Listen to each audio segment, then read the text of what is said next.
चलिए इस वीडियो में हम बात करेंगे महाराष्ट्र की सियासत की।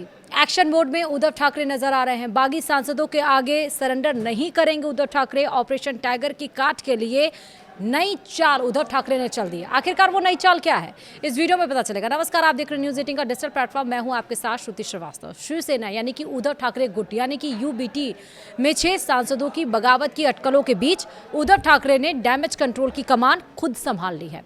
27 से 29 जून के बीच वह यवतमाल, परभड़ी, हिंगोली, धाराशिव और शिरडी का दौरा कर जिला प्रमुखों और कार्यकर्ताओं से मुलाकात करेंगे। दूसरी ओर बागी सांसद प्रेस कॉन्फ्रेंस कर अपनी स्थिति स्पष्ट करने की तैयारी में है। ऐसे में महाराष्ट्र की राजनीति में ऑपरेशन टाइगर और उद्धव के जवाबी अभियान के बीच टकराव की तस्वीर और साफ होती हुई नजर आ रही है। जी हां, दरअसल शिवसेना उद्धव बाला साहेब ठाकरे में मची सियासी घमासान के बीच पार्टी प्रमुख उद्धव ठाकरे अब पूरी तरह से एक्शन मोड में नजर आ रहे हैं।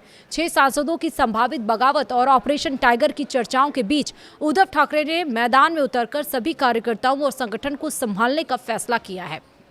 खबर है कि उद्धव ठाकरे 27, 28 और 29 जून को उन लोकसभा क्षेत्रों का दौरा करेंगे जहां से बागी सांसद आते हैं। उनके कार्यक्रम में यवतमाल, परभड़ी, हिंगोली, धाराशिव और शिरडी शामिल है। माना यह जा रहा है कि यह दौरा पार्टी में संभावित टूट को रोकने और कार्यकर्ताओं का मनोबल बनाए रखने की रणनीति का हिस्सा है। एक तरफ उद्धव ठाकरे संगठन को एकजुट रखने की कवायद में जुट गए हैं, तो वहीं दूसरी तरफ बागी सांसद दिल्ली में अपनी ताकत दिखाने की तैयारी शुरू कर रहे हैं। सूत्रों के अनुसार बागी सांसद आज प्रेस कॉन्फ्रेंस कर लोकसभा अध्यक्ष ओम बिरला को सौंपे गए पत्र, मुलाकात की तस्वीरें और वीडियो सार्वजनिक कर सकते हैं। बताया ये जा रहा है कि सांसद अपने अलग होने के फैसले के पीछे की वजह भी जनता के सामने रखेंगे। उनका दावा है कि पार्टी नेतृत्व मूल विचारधारा से भटक गया है और इसी कारण उन्होंने अलग रास्ता चुना है। इस बीच धाराशिव से शिवसेना यानी कि यूबीटी के सांसद ओम राजे निम्बालकर के बयान सामने आए हैं। ओम राजे ने कहा है कि वह रविवार शाम कार्यकर्ताओं से बात करने के बाद अपनी भूमिका स्पष्ट करेंगे। वहीं ओम राजे निम्बालकर ने जब पूछा गया कि क्या लोकसभा स्पीकर को दिए गए पत्र पर उनकी भी हस्ताक्षर हैं, इस पर उन्होंने सीधा जवाब ना देते हुए केवल इतना कहा कि वह रात में पूरी स्थिति स्पष्ट करेंगे। उनके इस जवाब ने राजनीतिक गलियारों में अटकलों को और ज्यादा हवा दे दी। महाराष्ट्र की राजनीति में इन दिनों ऑपरेशन टाइगर सबसे ज्यादा चर्चित शब्द बन गया है। माना यह जा रहा है कि एकनाथ शिंदे खेमे की रणनीति के तहत शिवसेना यानी कि उद्धव ठाकरे वाली शिवसेना के सांसदों को अपने साथ लाने की कोशिश की जा रही है। लोकसभा में शिवसेना यानी कि यूबीटी के कुल 9 सांसद हैं, जिनमें से 6 सांसदों के बागी रुख अपनाने की खबरें हैं। यदि ये सांसद आधिकारिक रूप से अलग होने का ऐलान करते हैं तो यह उद्धव ठाकरे के लिए 2022 की बगावत के बाद दूसरा बड़ा राजनीतिक झटका साबित हो सकता है। उधर शिवसेना यानी कि यूबीटी नेतृत्व भी बागी सांसदों के खिलाफ सख्त रुख अपनाने के संकेत दे चुका है। संसदीय दल की बैठक में अनुपस्थित रहने पर सांसदों को कारण बताओ नोटिस जारी किया गया। पार्टी की कोशिश है कि इन सांसदों के खिलाफ दल बदल कानून के तहत कार्रवाई की जाए।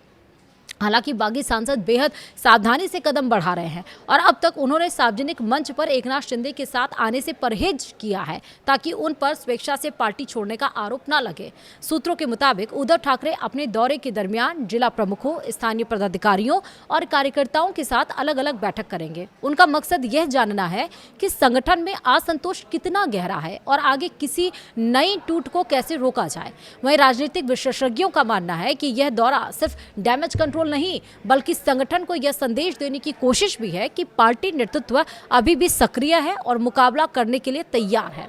उद्धव ठाकरे के दौरे और बागी सांसदों की समानांतर राजनीतिक गतिविधियों ने एक नया सवाल खड़ा कर दिया है कि क्या आने वाले दिनों में दोनों पक्ष खुलकर आमने सामने आएंगे। फिलहाल महाराष्ट्र की राजनीति की नजरें दिल्ली में होने वाली बागी सांसदों की प्रेस कॉन्फ्रेंस और उद्धव ठाकरे के प्रस्तावित दौरे पर टिकी हैं। इन दोनों घटनाक्रमों से यह साफ हो सकता है कि शिवसेना यानी कि उद्धव ठाकरे वाला गुट का अगला राजनीतिक अध्याय किस दिशा में जाने वाला है।